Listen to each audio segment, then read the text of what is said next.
Equal to √7 হলে x square plus 1/x স্কয়ারের মান কত?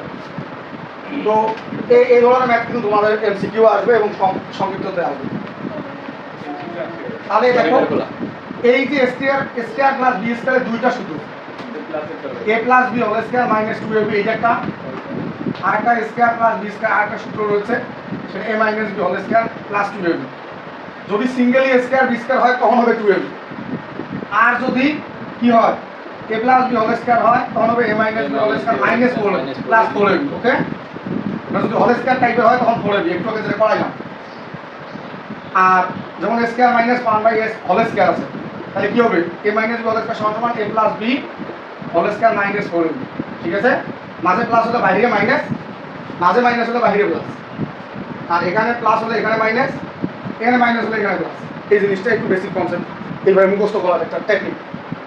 তো অবশ্যই আমাদের এই সূত্রগুলোর মধ্যে এই উপরের যে সূত্র দুটো আছে এদের মধ্যে যেহেতু মানে প্লাস রয়েছে তাহলে প্লাসেরটা দিয়ে করতে হবে, আর যদি মানে মাইনাস থাকতো তাহলে মাইনাসেরটা দিয়ে করতাম।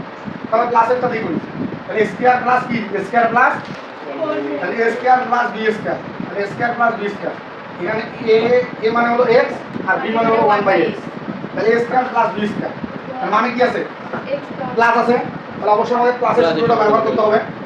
তাহলে আমরা এইভাবে লিখব a plus 1/a whole square minus 2a 1/a, হ্যাঁ 2ab।